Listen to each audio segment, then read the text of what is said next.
अस्सलाम वालेकुम, hello and welcome. Iqbal इंशाल्लाह सर्विसेज। आज के जो हमारा लीगल लेक्चर है सॉरी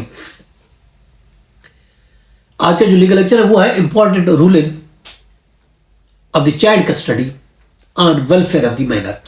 बच्चे की वेलफेयर ऑफ द माइनर, नाबालिग की वेलफेयर के हवाले से आज हम हायर कोर्ट की रूलिंग्स यहां कुछ डिस्कस करेंगे कि बच्चे का वेलफेयर, बच्चे का मफाद के हवाले से जब बच्चे की कस्टडी किसी माँ या बाप को दी जाती है तो उसमें एक वेलफेयर को देखा जाता है। उस वेलफेयर पॉइंट को आज हम डिस्कस करना चाह रहे हैं।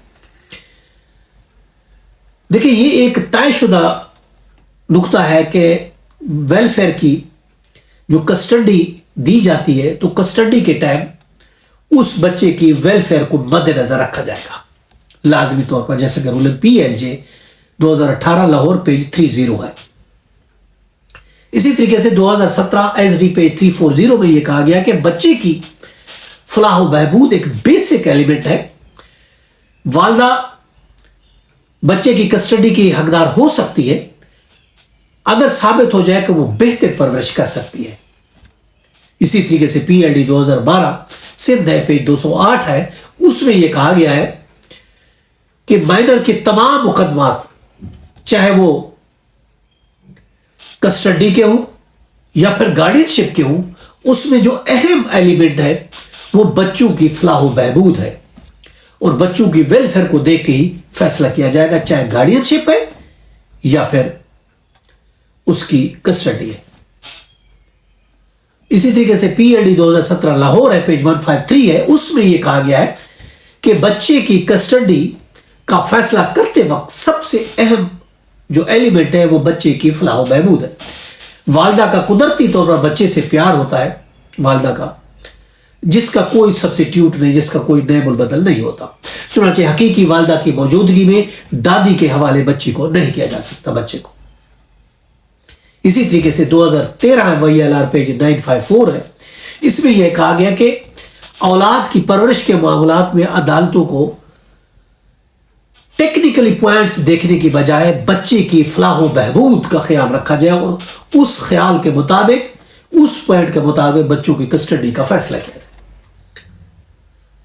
इसी तरीके से 2011 WLR है पेज 593 है, उसमें यह कहा गया कि अदालत तमाम जितने भी फ्रैकीन है उस केस में उनको सुनकर फिर बच्चे की जो नाबालिग है उसकी फलाह व बहबूद और मफाद को पेश नजर रखकर ही फैसला करती है।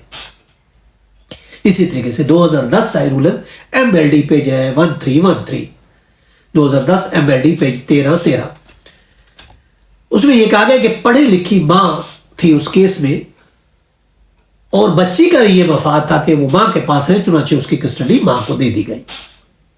इसी तरीके से 2012 MLD है पेज है 762, इसमें यह कहा गया, कोर्ट ने कहा कि जो कस्टडी का अहम अंसर है वो फलाह व बहबूद है।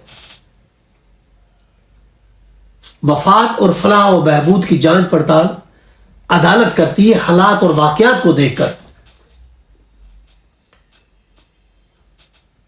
और बच्चे की तजवीज़ करदा, अगर कोई किसी को तजवीज़ करता है कि ये गार्डियन है तो उसके करीबी रिश्तेदारों को और बच्चे की जो नाबालिग है उसकी उम्र को, उसकी जिन्स को देखा जाएगा, उसके मजहब को देखा जाएगा, उसके मफाद को देखा जाएगा और साथ साथ उसके अखलाकियात, उसकी रुझान, इन चीज़ों को भी साथ देखा जाएगा, फिर जाके फैसला किया जाएगा।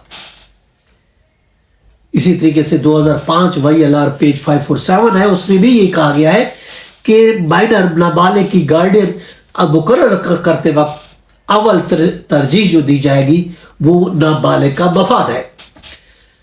नाबालिग का मफाद को देखते हुए उसकी गार्डियनशिप का फैसला किया जाएगा। इसी तरीके से 2010 MLD पेज है 477, उसमें कहा गया है कि फलाह व बहबूद का कोई रोल या कोई ज़ाब्ता नहीं है, हर मुकदमा में ऑफकोर्स उसके हालात व वाक़यात पर मुनहसर होता है और उस हिसाब से कोर्ट को फैसला करना होता है। इसी तरीके से 2016 है CLC पेज है 1460, और इसी तरीके से 2004 ہے, SCMR ہے, اس کا پیج ہے 1839 ہے. اس میں یہ کہا گیا کہ بچے کی کسٹڈی کے وقت اس کی فلاح و بہبود کے علاوہ کوئی اور دوسری چیز زیر غور نہیں لی جا سکتی. ٹوٹل فیصلہ کرتے وقت جو پیراماؤنٹ کنسیڈریشن ہے وہ بچے کی فلاح و بہبود ہے, وہ دیکھ کر ہی فیصلہ کیا جائے گا. یہ تھا ہمارا آج کا لیگل لیکچر. اس کے ساتھ اجازت کر پھر ملیں گے. اللہ حافظ.